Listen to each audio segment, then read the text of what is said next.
Ce qu'on peut retenir, c'est le message qui est inscrit sur les t-shirts. On parle de paix, on parle de cohésion nationale, on parle de prospérité partagée. Nous nous sommes réunis ici aujourd'hui pour lancer un appel à tout le peuple sénégalais pour la paix, parce qu'on sait que sans la paix, on ne peut rien construire de bon. Mais pour aussi alerter et avertir les populations que ce qui se passe dans les pays voisins, ce qui se passe au Mali, ce qui se passe au Burkina, ce qui se passe au Niger, ce qui se passe en Guinée, c'est des choses qui peuvent se passer au Sénégal aussi. On ne peut pas dire que l'olu djombo nañu. C'est pour ça qu'il faut alerter. Il faut que ce travail pour la paix soit le travail de tout le monde. Femmes, hommes, jeunes, adultes. C'est un combat de tout le monde. Donc nous lançons un appel pour la paix. Mais pour la cohésion nationale aussi, parce que nous ne sommes pas des ennemis. Nous sommes peut-être des adversaires, nous allons vers une compétition. Et il y a des règles dans la compétition. Il faut qu'on ait dans l'esprit que nous sommes des adversaires, qu'après la compétition, nous allons travailler ensemble. Sans la paix, sans la cohésion nationale, il ne saurait y avoir de prospérité partagée. Celui qui va gagner les élections devra mettre tous les Sénégalais ensemble pour qu'ils travaillent à relever les défis. Les défis, c'est l'emploi des jeunes. Les défis, c'est une économie qui lutte contre la pauvreté. C'est l'émergence. C'est ce que le candidat Amadou Ba nous appelle. Nous avons un candidat. Mais vous verrez, vous avez vu aujourd'hui que ceux qui sont là pour la plupart ne sont pas des politiques. Mais c'est des gens qui sont intéressés par le Sénégal, qui sont mus par un pays stable, qui a toujours été stable et dont les ressorts de régulation sociale fonctionnent. Et nous sommes fiers d'avoir ce pays, mais nous ne voulons pas dormir sur nos lauriers. Nous avons le levier du religieux. À chaque fois qu'il y a des besoins, ils sont là. La société civile, mais le pouvoir judiciaire aussi. Et aujourd'hui, c'est le peuple souverain qui se lève, qui dit « Nous voulons la paix, nous voulons aller vers des élections pour que le Sénégal continue à être ce pays de stabilité, ce pays qui accueille tous les ressortissants de la sous-région, mais qui accueille aussi tous les investissements directs étrangers qui viennent d'un peu partout dans le monde. L'Afrique ne reçoit pas beaucoup d'investissements directs étrangers parce que souvent nos pays ne sont pas stables, même s'ils ont un potentiel énorme. Et le potentiel du Sénégal aujourd'hui, il n'y a pas un pays de la sous-région qui l'a.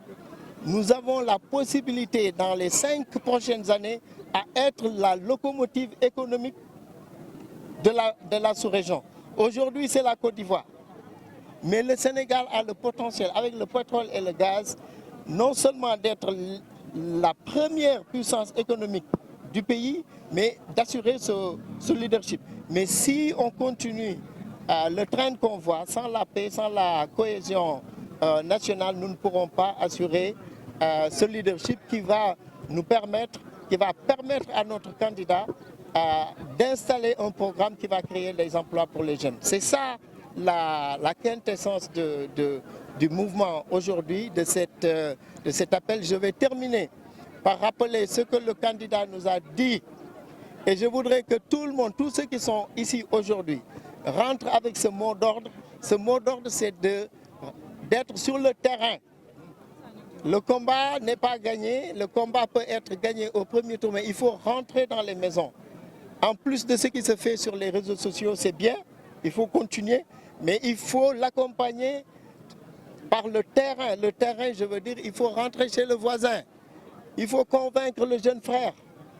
Parce que le jeune frère, souvent, il est de l'autre côté.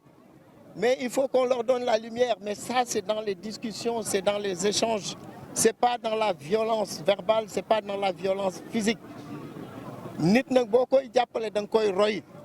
Ce que le Premier ministre, le candidat Amadou Ba nous a montré, c'est son esprit de dialogue, c'est la paix qu'il dégage, c'est le partage, c'est la possibilité de faire réunir autour de lui tout le potentiel de Sénégalais, l'expertise de tous les Sénégalais où qu'ils se trouvent dans le monde.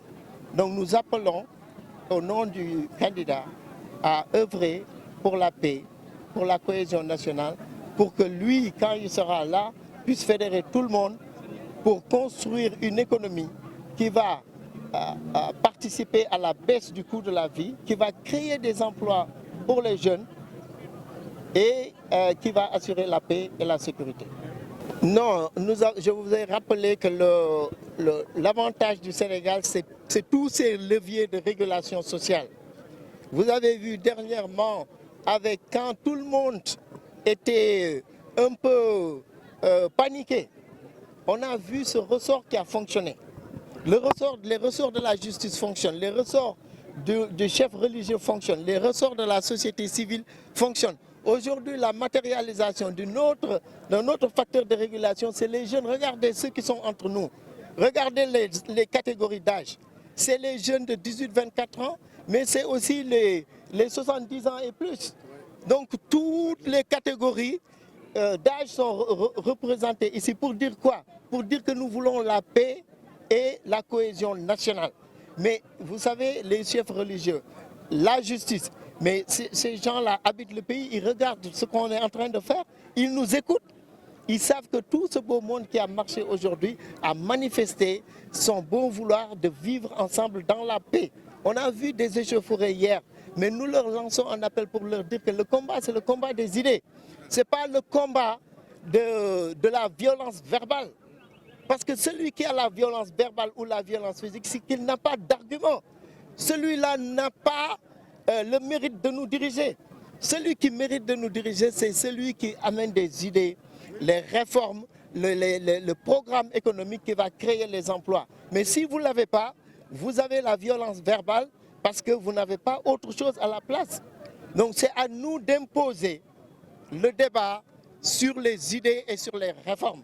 Et notre candidat est prêt pour ça, mais il nous faut des adversaires et nous leur lançons un appel pour venir sur la table et discuter avec nous et qu'on trouve les défis. Je terminerai par dire que les jeunes de ce pays ne sont pas des ennemis entre eux. Demain, ils vont aller à la conquête des marchés, des parts de marché. L'Afrique, c'est seulement 3% du commerce international. Ce n'est pas possible. C'est ça les défis.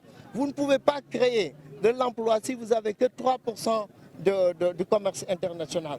Donc aujourd'hui, nous devons insuffler dans la tête de nos jeunes qu'ils créent des business, qu'ils exportent, hein, qu'ils créent des plateformes et des applications sur Android et autres pour les vendre parce qu'on ne fait qu'acheter. C'est ça les défis. Mais si on se bat entre nous, les gens vont continuer à nous vendre leurs choses. Donc ça veut dire que nous exportons nos emplois. Il faut créer les emplois ici. Et c'est les jeunes.